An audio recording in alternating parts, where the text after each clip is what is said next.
नमस्कार आप सभी को। चलिए अब हम देखते हैं द हिंदू न्यूज़पेपर का एनालिसिस 24 जून का। ओके। हमें पता है कि अभी मोदी जी यूएस में है और काफी इंपॉर्टेंट डील्स उन्होंने वहां पे साइन की है। उसी में एक डील थी जेट इंजन से रिलेटेड, और वहां पे 80% टेक्नोलॉजी ट्रांसफर इंडिया को कर दिया गया है। किसके द्वारा? यूएस की जनरल इलेक्ट्रिक कंपनी के द्वारा। किससे? हमारे हिंदुस्तान एरोनॉटिकल लिमिटेड को। ओके। तो ये जो इंजन है, जैसे ये सब MOU memorandum of understanding complete हो जाएगा, तो अगले 3 साल में एक न्यू इंजन इस कॉन्ट्रैक्ट के हिसाब से इंडिया को मिल जाएगा, और फिर इंडिया में मीन्स मैन्युफैक्चर होने लगे। तो ये काफी बड़ी बात है। ठीक है, इसके साथ साथ और क्या चीज को एड्रेस किया है इस ज्वाइंट सेशन में? PM stressed on the shared value of democracy. Democracy के शेयर्ड वैल्यूज पे बात की गई है। He also touch the global concern such as war in Ukraine and Indo Pacific situation. तो इस पे भी यहाँ पे जाके मोदी जी ने यहाँ पे बोला है। ठीक है। अब अगर हम देखें तो उन्होंने ये भी कहा है कि एक तरीके से थैंक किया है वहां पे अपॉर्चुनिटी देने के लिए, क्योंकि कांग्रेस में जैसे यहाँ का पार्लियामेंट होता है इंडिया में, वहां पे कांग्रेस कहा जाता है। सेकेंड टाइम मोदी जी वहां पर उन्हें बुलाया गया है। ठीक है। तो ये भी एक बड़ी बात है कि अब इंडियन जैसे डेवलपिंग कंट्री को जो है इतनी, यहाँ के प्राइम मिनिस्टर को इतनी इज्जत दी जा रही है। इट मीन्स ये प्राइम मिनिस्टर नहीं, एक एज अ कंट्री इज्जत दी जा रही है। इससे ये चीज समझ में आ जाती है। ठीक है कि अब इंडिया कितना ज्यादा इंपॉर्टेंट हो गया है, और चाइना को काउंटर बैलेंस करने के लिए भी इंडिया से अच्छा पूरे वर्ल्ड में कोई और ऑप्शन नहीं है। एक ये भी एक रीजन है। चलिए, ठीक है। इसके बाद अभी हम देखते हैं कि पटना में फ्राइडे को सारी जो पार्टीज हैं वो वहां पे मिली एज अ अपोजिशन पार्टी, कि हम 2024 में अगेंस्ट बीजेपी फाइट करेंगे। देखिए, ये सब न्यूज तो उतने काम की नहीं होती है, लेकिन जब आपने इस बीच भी नोटिस किया होगा, जब ये सारी पार्टी है तो क्या सारी नेशनल पार्टी है? नहीं, कुछ नेशनल है, कुछ नहीं है। ओके। जैसे कि अभी आप जो है आम आदमी पार्टी और नेशनल पार्टी बन गई, वो नेशनल पार्टी कैसे बन गई है? ठीक है, वो हम देखते हैं। इसके पहले यहाँ पे बस वही थोड़ा बहुत बोला गया कि बिटर एक्सचेंज हुआ पहले कांग्रेस और आम आदमी के बाद, उसके बाद एटमॉस्फेयर वाज कन्वाइवल। अब see, I know most of को इसका मीनिंग पता नहीं होता है कि कन्वाइवल क्या है, तो आई विल ट्राई कि दो चार वर्ड मीनिंग्स तो at least on a daily basis हम करते चले। तो convivial means friendly, lively and enjoyable. अब सबको समझ में आ गया होगा कि पहले थोड़ा बिटर एक्सचेंज हुआ, बट बाद में सब कुछ कैसा था? कन्वाइवल था, फ्रेंडली था, लाइवली था, एंजॉयबल था। ओके। अब जैसे कि बात करें कि आम आदमी पार्टी को नेशनल पार्टी का दर्जा मिला, तो कंडीशंस की बात की जा रही है। पहला कि इट रिकॉग्नाइज्ड इन 4 और more states as a state party. अगर किसी 4 स्टेट में as a state party recognise है, तो भी ये नेशनल पार्टी हो सकती है, और आपने यही फुलफिल किया इस क्राइटेरिया। ओके। इसके बाद इसके बाद अगर देखा जाए तो its candidate polled at least 6% of total valid votes in any 4 or more states in the last Lok Sabha or Assembly election and has at least 4 MP member of parliament in last Lok Sabha polls। ठीक है, तो यहाँ बोला जा रहा है कि 6% total valid votes होने चाहिए किसी भी 4 स्टेट्स में एस लोकसभा इलेक्शन के। बट नहीं, ये इसमें तो नहीं है। हम 4 स्टेट में जरूर है आप पार्टी, बट जब हम मेंबर ऑफ पार्लियामेंट मीन्स जब सेंट्रल इलेक्शन होता है, उस समय ये जो पॉइंट है वो आप पार्टी अभी तक फुलफिल नहीं कर पाई है। बट नेशनल पार्टी होने के लिए इन चारों में से कोई भी एक भी फुलफिल कर देते हैं तो नेशनल पार्टी होती है कि it has one at least 2% of the seats. Okay, it has won at least 2% of the total seats in the Lok Sabha from not less than 3 states. Now, if the suppose the seat is 552, okay, सो 2% क्या होगा इसका, वो आप calculate करिए। और 2% भी जो seats है, सपोज एक की सीट आ रही है 5, तो वो किसी एक स्टेट से नहीं होनी चाहिए, दो नहीं, कम से कम 3 स्टेट से होनी चाहिए, लाइक 1 1 3, 3 2। 3 2 क्या होगा, 5 हो जाएगा, बट ये सिर्फ दो में से ही आई। तो अब यहाँ पे क्या है, क्या इस कंडीशन में फुलफिल हुआ, नहीं। कम से कम 3 स्टेट्स होने चाहिए इस कंडीशन में। ये तो अब हमने देख लिया कि नेशनल पार्टी। बट जैसे कि यहाँ पे बात की गई थी, ये देखिए, इट रिकॉग्नाइज्ड इन 4 और more states as a state party. तो अब स्टेट पार्टी रिकॉग्नाइज करने के लिए क्या होना चाहिए, अब हम देखते हैं। At least 6% vote share in the last assembly election and have at least 2 MLAs। अब जो वो स्टेट है वहां से कम 6% जो है आपका वोट शेयर होना चाहिए, और कम से कम 2 MLA वहां पर होने चाहिए जब स्टेट इलेक्शंस होते हैं। ठीक है। सेकेंड जो है, या तो 6% वोट शेयर होना चाहिए लास्ट लोकसभा इलेक्शन में, एंड एटलीस्ट 1 MP होना चाहिए फ्रॉम दैट स्टेट। तो उस स्टेट से एक MP होना चाहिए, 6% वोट शेयर होना चाहिए। थर्ड है, at least 3% of total number of seats, और 3 seats which ever is more in the last assembly election. Sorry, वो कुछ सर्दी और ये गले में इशू है, इसलिए अभी आपको आवाज भी उतनी क्लियर नहीं आ रही होगी। देखिए, 3% of total number of seats, suppose करें कि कोई स्टेट है, वहां पे 200 सीट्स हैं असेंबली की। ठीक है। तो ऐसे केस में क्या होगा, 3% of the seats means 6 seats. ठीक है। तो यहाँ पे क्या बोला हुआ, विच एवर इज मोर। अगर कोई स्टेट है जहां पर ओनली 30 सीट्स ही हैं, जैसे स्मॉल सीट्स होती हैं नॉर्थ ईस्ट या कहीं की, वहां पे मिनिमम कितने होने चाहिए, वहां पे मिनिमम 3 सीट्स होनी चाहिए। वहां हम 3% नहीं देखेंगे कि 30 का 3% तो अराउंड 1 ही हो रहा है, नहीं। वहां हम क्या देखेंगे कि 3 सीट्स होनी चाहिए। और अगर कहीं पे मान लीजिए 200 के अराउंड सीट्स है, तो वहां पे कितनी होनी चाहिए, 3% में से अराउंड 6 सीट्स होनी चाहिए। तो यही है कि विच एवर इज मोर, कैसे भी करके या तो मिनिमम 3 तो होनी चाहिए सीट्स, या उससे ज्यादा है तो फिर कोई बात ही नहीं है। ठीक है। एक हो गया, at least 1 MP for every 25 members और any fraction allotted to the state in the Lok Sabha. अब मीन्स की member of parliament for every 25 members और any fraction allotted to states in the Lok Sabha. अब जब लोकसभा जब है किसी स्टेट की, वहां पे उनका कहना है कि अगर 25 मेंबर से मेंबर ऑफ पार्लियामेंट के लिए उस स्टेट से खड़े हो सकते हैं, तो उसमें से कम एक वहां पे होना चाहिए आपका। ठीक है। इसके बाद है, या फिर अगर आपने एक भी सीट नहीं जीती है, तो have at least 8% of the total valid votes in the last assembly election और Lok Sabha election from the state.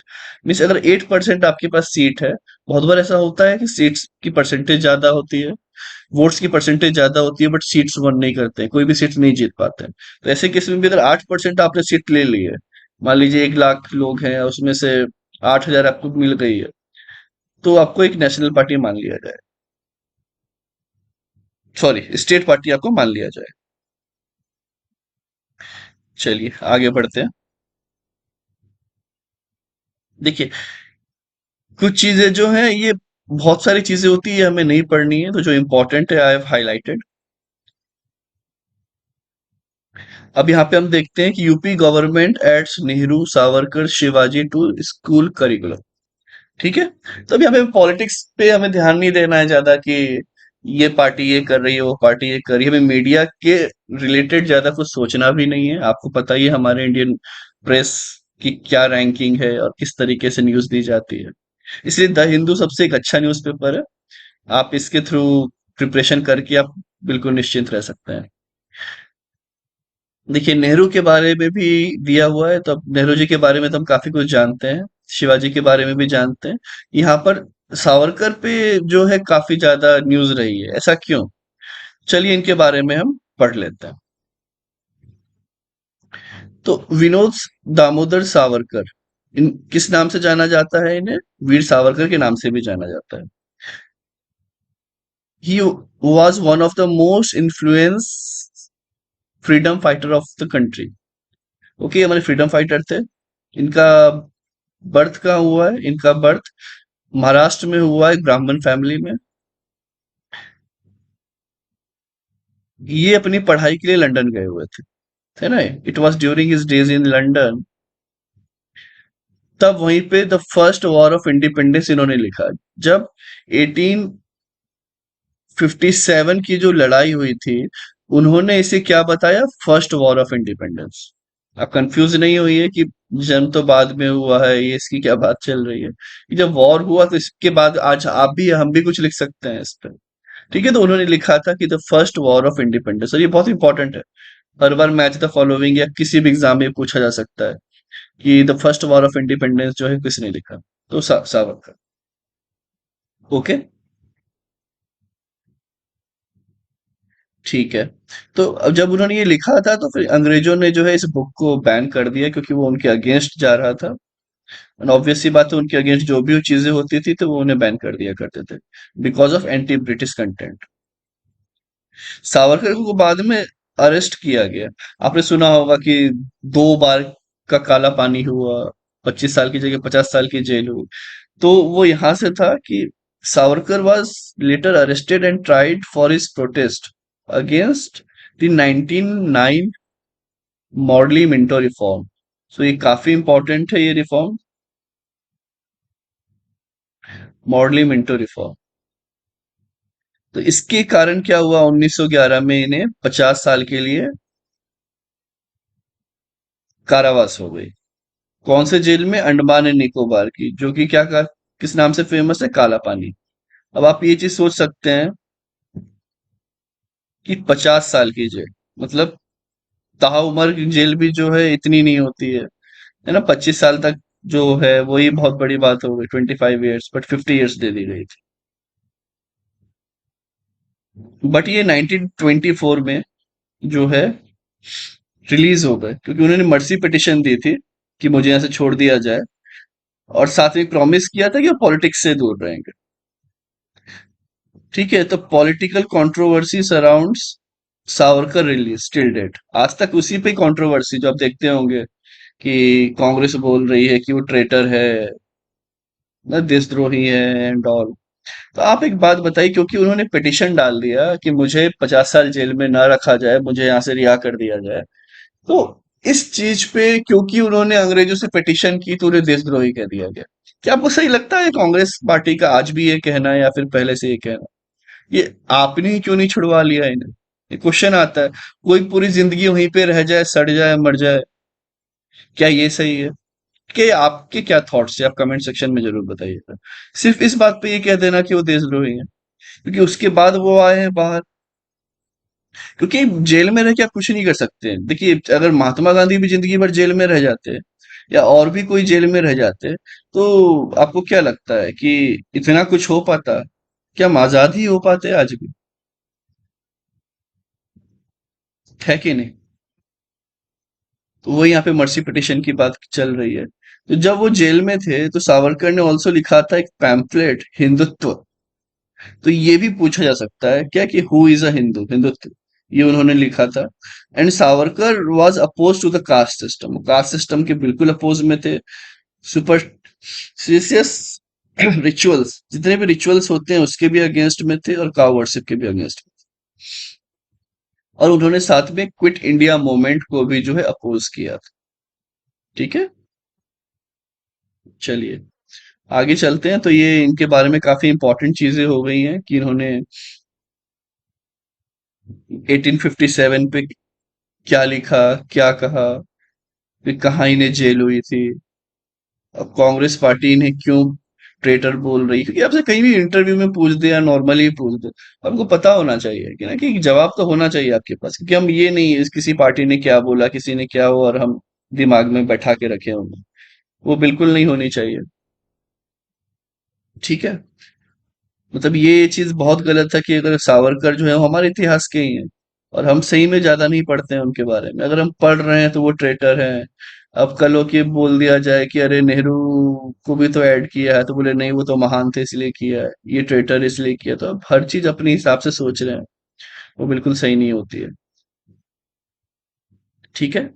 तो और भी जो है बिरसा मुंडा से लेके काफी लीडर्स को जो है यहाँ पे ऐड किया गया है। तो पहले क्या ये ऐड करना नहीं करना ये सही है नहीं, आप इस पे भी बिल्कुल एक कमेंट सेक्शन में बता सकते हैं।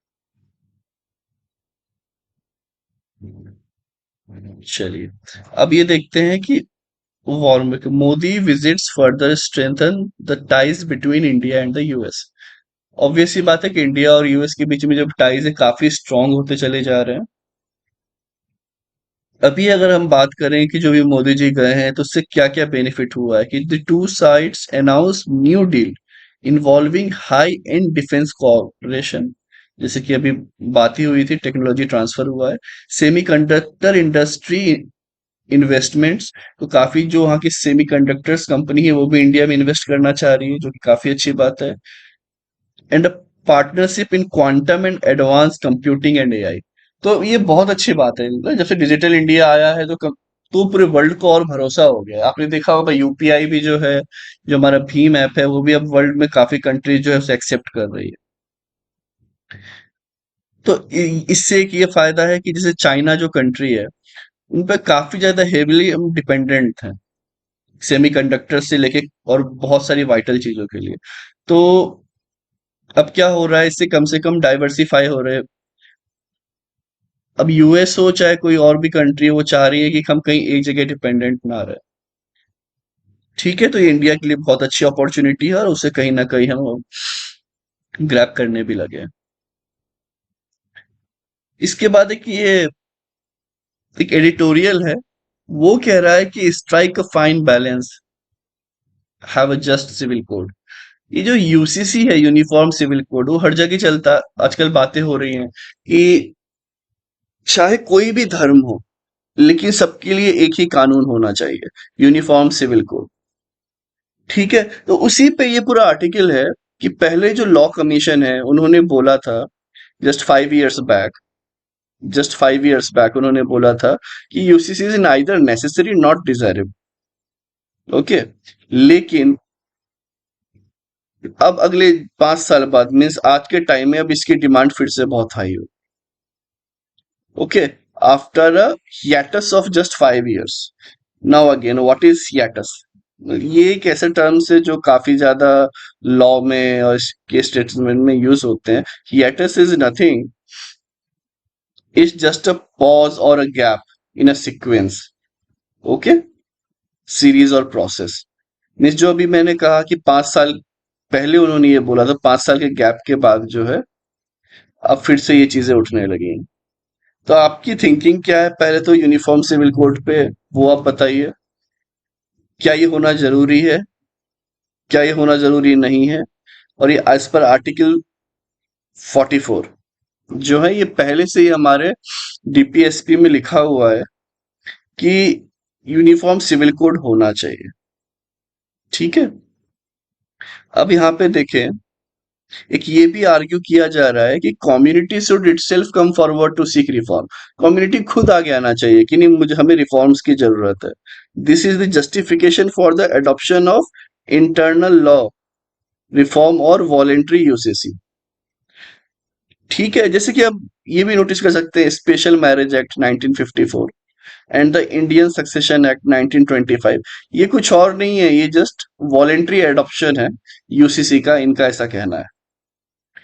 ठीक है, कि जो हम आज इंटरफेथ शादी कर पा रहे हैं, इंटरकास्ट शादी कर पा रहे हैं, या फिर बाकी जो है इंडियन सक्सेशन एक्ट की आने वाली पीढ़ी को पे मतलब चाहे लड़का हो लड़की हो उन सबको भी हक होगा प्रॉपर्टी का बराबर।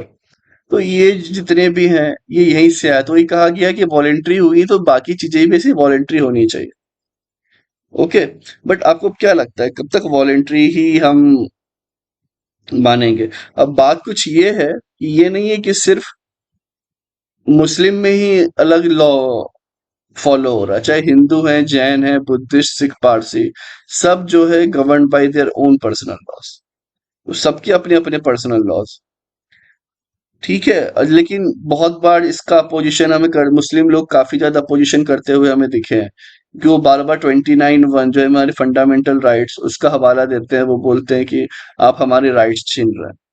देखिए, ऐसे कोई राइट्स छीनने वाली बात नहीं होती है ना। आप हर चीज का आप ये नहीं कर सकते हैं कि आप जो है, हम इक्वलिटी की भी तो बात करते हैं, वो भी तो फंडामेंटल राइट होता है। कि जैसे ट्रिपल तलाक जो बैन हुआ, तो वहां भी तो पहले इक्वलिटी देखी जाएगी। अब इक्वलिटी, लड़का जो है लड़की को बस तलाक तलाक तलाक कह दे तो इससे तलाक हो जाता है। तो फिर लड़की के बोलने पे भी अगर वो चीज हो रही होती, तो फिर ये सोचने वाली बात थी कि चलो ठीक है ना। और ऊपर से पॉलीगेमी का भी कॉन्सेप्ट है अभी वहां पे, तो वहीं पे ये क्वेश्चन उठा रहे हैं कि भले हम कह रहे हैं अभी कि चलो ठीक है, ये अपने आप होना चाहिए, वॉलेंट्री अडॉप्शन होना चाहिए, लेकिन how ever do Muslim of India have the courage to argue that the polygamy or arbitrary unilateral divorce, even in anger or while in intoxicated state, could be considered a part of their culture। अब सही बात है कि आपके जो धर्म है, आपका जो कल्चर है, क्या उसमें पॉलीगेमी मतलब एक से ज्यादा शादी करना, या फिर वही तलाक दे देना, ये नशे में भी तलाक दे देना, बहुत बार इंटॉक्सिकेटेड होते हैं, उनको दिमाग नहीं चलता, बोल देते हैं तलाक तलाक तलाक, तो ऐसे में तलाक हो जाना, वो उसको भी तलाक को मान्यता दे देना, क्या ये आपके कल्चर का पार्ट है? ये बहुत बड़ा स्टेटमेंट है। क्या, तो ऑब्वियस सी बात है, इंडियन मुस्लिम्स क्या ये कहेंगे? Obviously not. अगर ये है भी तो नहीं होना चाहिए। ठीक है, ये है तो भी नहीं होना चाहिए। इसीलिए इस पे ये है कि यूसीसी की मांग हो रही है। और हमें भी लगता है आने वाले 5 से 10 साल में ये चीज आ जाएगी, जहाँ पे पॉलीगेमी और काफी चीजों को बंद करने की जरूरत है, क्योंकि हम इक्वलिटी मानते हैं। तो ये सब चीजें सही नहीं है। ठीक है, क्योंकि एक तरफ हम देखते हैं कि अगर हिंदू है, अगर उसने दूसरी शादी कर ली, और या फिर अफेयर्स भी हैं, तो उस पे भी क्या होता है कि आपको वहां पे जेल हो जाती है, अगर दूसरी शादी की है तो, अगर कंप्लेन कर देती है पहले भी। बट वही अगर आप मुस्लिम हैं, तो आप 2 3 4, आई गेस 4 शादी तक कर सकते हैं। बट उस पे कोई, अगर पहली पत्नी कुछ बोल भी दे, तो भी वहां पे कोई केस नहीं होता, क्योंकि वो अलाउड है। तो कहीं ना कहीं ये गलत है कि आप एक तरफ कर रहे हैं, तो इसमें तो कहीं ना कहीं आप बढ़ावा भी दे रहे हैं कि नहीं ठीक है, हम यही धर्म अपना लेते हैं, ये धर्म अपनाने से जेल नहीं जाना पड़ेगा। तो ये चीज सही नहीं है। ठीक है, तो काफी कुछ है जो सुधार की जरूरत है। और ये काफी इंपॉर्टेंट चीज होती है कि हमें सुधार करते रहना चाहिए, है ना। जैसे पहले मैंने देखता था, 10 15 साल पहले एक बात हुआ करती थी कि अब जैसे कि हिंदू धर्म में क्या होता है कि जलाया जाता है ना, जब आपके अंतिम संस्कार होते हैं, तो एक बात होती थी कि अरे पेड़ ही नहीं रहेंगे, तो आप जलाओगे कैसे? और सही बात है, पॉल्यूशन और ये इसकी बात की जाती थी। तो बाकी भी तो दफना दिया जाता है, तो फिर भी होगा, क्योंकि हम लोग कॉम्पिटिटिव रहते हैं, हम चाहते हैं कि कुछ बेटर हो, हम कहीं से सीखें। लेकिन अभी फिर आप नोटिस करिएगा कि अब जब अंतिम संस्कार जो मोक्ष धाम होता है, वहां पे इलेक्ट्रिसिटी के थ्रू, मतलब high voltage and high heat के थ्रू बॉडी को जो है वहां पे जला दिया जाता है। तो इससे अब ना लकड़ी की जरूरत पड़ी, ना किसी चीज की जरूरत पड़ी। तो एक बहुत बड़ा एक इंटरनल रिफॉर्म है जो वॉलेंट्री अडॉप्ट कर लिया सारे हिंदू। और ये काफी अच्छी चीज है कि नहीं? क्योंकि अब आगे भी ये चीज सोचने वाली बात होगी कि जमीन भी अब इतनी महंगी होती जा रही है, तो वो जो दफनाना और ये राइट्स जो प्रॉपर होते हैं, वो कैसे किया जाएगा? इतनी तो जमीन नहीं है हर जगह, है ना। तो जैसे एक अल्टरनेटिव जो है हिंदू धर्म ने निकाला है, ये हिंदू के फॉलोअर्स ने निकाला है, वैसे बाकी कम्युनिटीज भी निकाले। ओके, चलिए ठीक है, हम नेक्स्ट टॉपिक पे चलते हैं। और मैं अभी जो भी समझा रहा हूँ कि मैं बहुत ही न्यूट्रल रह के पॉइंट्स को यहाँ पे बता रहा हूँ आपको, क्योंकि ये इंडिया है, इंडिया में डाइवर्सिटी इतनी है, आप कोई भी टॉपिक को छुए तो लगता है कि किसी और को बुरा न लग जाए, बट आपको यहाँ पे बुरा नहीं लगने वाली बात है। यहाँ पे है कि जो सही है वो सही है। इसलिए जो हम कहते भी हैं कि सबसे ज्यादा किसी भी चीज की वैल्यू है, तो वो सच की होनी चाहिए। अब हमें इन्वायरमेंट भी बचाना है, हमें पर्यावरण भी बचाना है, हमें सब कुछ देखना है। हमारे पास रिसोर्सेस की कमी है, उस हिसाब से जो है हमें हर चीज प्लान करके चलनी चाहिए।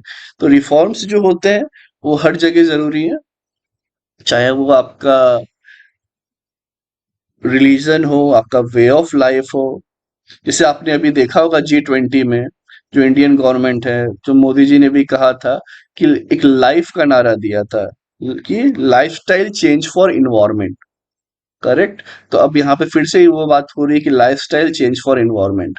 अब कैसे कि पहले अगर मान लीजिए समुद्र या फिर नदी में ही गणेश मूर्ति का विसर्जन किया जाता था या फिर दुर्गा पूजा होती थी, आजकल आप देखेंगे छोटे छोटे टब्स में भी वो विसर्जन कर दिया जाता है। तो ये काफी, इसको बोलते हैं कि हाई एडेप्टेबिलिटी है कि आप अडेप्ट कर जाते हैं और वॉलेंट्रीली अडेप्ट करते हैं, कि यहाँ पे आपको कुछ ये बोला नहीं जाता है कि आपको लॉ ला दिया है तो ये करना है। जैसे समझ में आ रहा है कि अच्छा हाँ पॉल्यूशन है तो हम इको फ्रेंडली गणेशा और इसकी बातें करते हैं और वो चीज हम इम्प्लीमेंट भी करते हैं।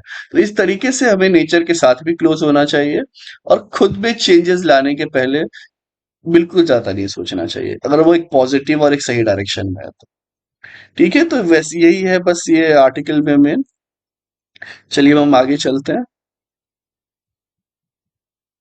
अब यहाँ पे बात हो रही है फेसिंग द हीट, कि जो बलिया डिस्ट्रिक्ट है वहाँ पे 43 से 45 के आसपास टेम्परेचर चला गया है, तो वहाँ पे कुछ लोगों की डेथ हो गई है। बट गवर्नमेंट का बोलना है कि ऐसा कुछ एविडेंस नहीं है जो लिंक कर पाए एक्सट्रीम हीट वेव से इस डेथ की। अब बात यह है कि एक्सट्रीम हीट वेव्स कब होते हैं, कब हम कहेंगे कि यार ये हीट वेव है। ओके, तो चलिए इसके लिए मैं आपको सीधे वेबसाइट पे ही ले चल। चलिए, तो ये जो वेबसाइट है ये गवर्नमेंट की है, एनडीएमए नेशनल डिजास्टर मैनेजमेंट।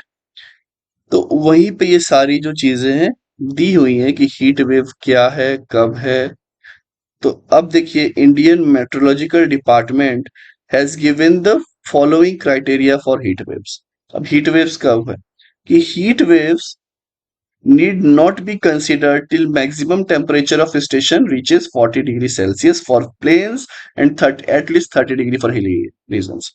अब इनका क्या कहना है कि अगर प्लेन एरिया जैसे गंगेटिक प्लेन है या फिर बाकी भी जो नॉर्मल प्लेन एरिया है, वहां पे अगर मैक्सिमम टेम्परेचर 40 डिग्री नहीं रीच कर रहा है, और जो हिली एरियाज हैं जैसे कि हिमाचल हो गया या फिर बाकी भी जो और हिली रीजन्स हैं, वहां पे अगर मिनिमम 30 डिग्री नहीं रीच हो रहा है तो वहां पे हमें हीट वेव नहीं बोलना। ठीक है। अब ये कह रहा है कि when normal maximum temperature, word पे ध्यान दें, maximum temperature of the station is less than और इक्वल टू 40 डिग्री,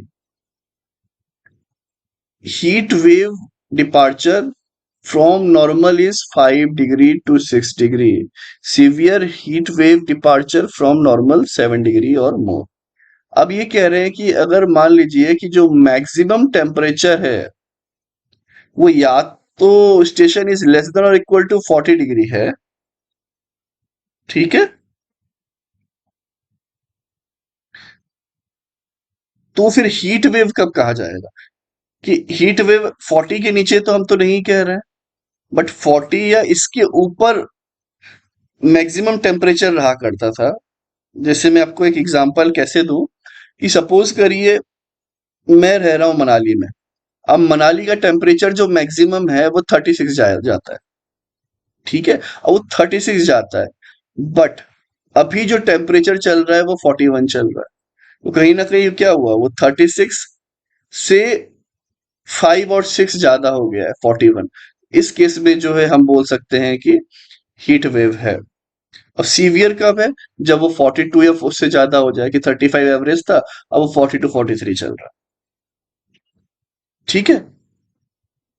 अब अगर हम बात करें कि when normal temperature of a station is more than 40 degree, ठीक है, and now from normal is 4 to 5 degree for severe heat, and अगर वो 6 डिग्री से ज्यादा अबव है तो वहां पे आपका केस बन जाएगा सीवियर हीट। जैसे मान लीजिए कि मैं दिल्ली में रह रहा हूँ, दिल्ली का मैक्सिमम जो है पिछले साल 2 साल से या फिर जो एवरेज जो है मान लीजिए आपका 41 डिग्री सेल्सियस चल रहा है। ठीक है। अगर वो 41 डिग्री सेल्सियस चल रहा है और उससे वो जैसे ही उस नॉर्मल मैक्सिमम से 4 या 5 डिग्री ज्यादा हो, तो हम क्या बोल देंगे, हीट वेव आ गई है। और जैसे ही वो 6 डिग्री हो गया तो सीवियर हीट वेव, पहले 47 in something, very severe heat wave. ठीक है।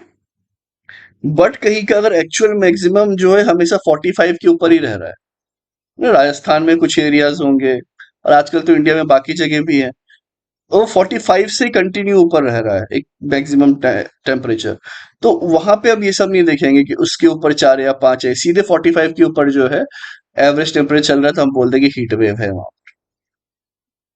ओके। तो ये हीट वेव जो है वो 2 कंजिक्यूटिव डे तक चेक करते हैं, एक आज और कल। पहले दिन हम नहीं बोल देते हीट वेव अगर आज टेम्परेचर एकदम से बढ़ गया, और वो कल भी है कंजिक्यूटिव 2 दिनों तक है, तब हम उसे कहते हैं कि हाँ अभी यहाँ पे हीट वेव है। तो as per the second day हम ये डिसाइड करते हैं कि आपका हीट वेव जो है यहाँ रहेगा। अब एक ये चीज हम देख लेते हैं, काफी इंपॉर्टेंट है, कि अगर मान लीजिए कि कोई हीट से सफर कर रहा है तो हम क्या करें, ऐसे लोग को कहीं कूल प्लेस में बैठा दें। ठीक है। उन्हें पानी पिलाएं, रिहाइड्रेट करें अगर वो कॉन्शियस है तो। इसके बाद चेहरे पे फैन वैन रहे या फिर हैंड फैन रहे, जो हाथ का पंखा होता है, उससे उससे हल्का ये करें। अगर सिम्टम्स ठीक नहीं लग रहे हैं तो डॉक्टर के पास ले जाएं। और इस बीच में कभी भी हम करते हैं कोल्ड ड्रिंक्स वगैरह दे देते हैं, कोल्ड ड्रिंक्स वगैरह नहीं देना है, कैफीन नहीं देना है, अल्कोहल नहीं देना है, कि अरे डिजीनेस लग रही है चलो पी लेते हैं, बिल्कुल नहीं, उस समय ये सब चीजें बिल्कुल नहीं देनी है। ना सॉफ्ट ड्रिंक्स देना है। ठीक है, तो आप नॉर्मल पानी यहाँ पे उस समय दे सकते हैं। And cool the person by putting a cool wet cloth on his her body और फेस। तो चेहरे पे आप जो है ये कर सकते हैं, जब भी आप एक छांव के नीचे बैठे हो। बहुत बार रहता है ना, बोलते हैं नहीं गीला कपड़ा यूज नहीं करना चाहिए, ऐसा नहीं है। अगर ऐसा कुछ है तो आप टेम्परेचर को तुरंत कम करने के लिए आप ये चीज कर सकते हैं।